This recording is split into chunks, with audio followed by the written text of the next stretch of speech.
चैत्र नवरात्रि 2025 का शुभारंभ 30 मार्च से होगा और इसका समापन 7 अप्रैल को होगा। इन 9 दिनों में मां दुर्गा के 9 स्वरूपों की आराधना की जाती है, जिससे सकारात्मक ऊर्जा का संचार होता है और भक्तों को आध्यात्मिक शांति प्राप्त होती है। नवरात्रि का समय साधना, उपासना और आत्मशुद्धि के लिए सबसे पवित्र माना जाता है। भक्तजन व्रत रखते हैं, दुर्गा सप्तशती और मंत्रों का जाप करते हैं तथा घर में अखंड ज्योति जलाकर मां दुर्गा की कृपा प्राप्त करने का प्रयास करते हैं। इन दिनों कलश स्थापना, घट स्थापना और कन्या पूजन का विशेष महत्व होता है, जिससे घर परिवार में सुख समृद्धि बनी रहती है। इस दौरान 9 दिनों तक मां के विभिन्न स्वरूपों को समर्पित विशेष पूजा पाठ किया जाता है, जिसमें दुर्गा, लक्ष्मी और सरस्वती की आराधना की जाती है।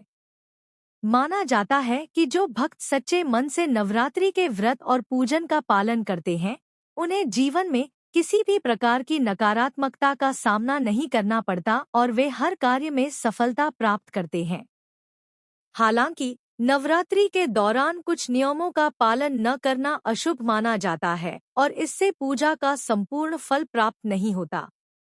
इन दिनों में मांसाहार और मद्यपान का सेवन पूरी तरह वर्जित होता है, क्योंकि यह शरीर और मन की पवित्रता को प्रभावित करता है।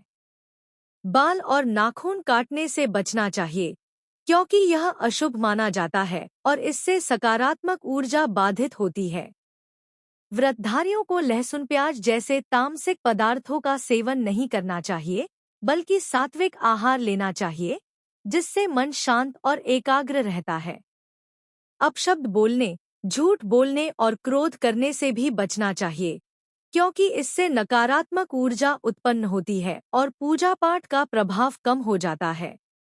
घर में कलह और वाद विवाद से दूर रहना चाहिए, क्योंकि नवरात्रि आत्मशुद्धि और देवी उपासना का समय होता है। इन नियमों का पालन करने से मां दुर्गा की कृपा प्राप्त होती है और जीवन में सुख, शांति और समृद्धि बनी रहती है।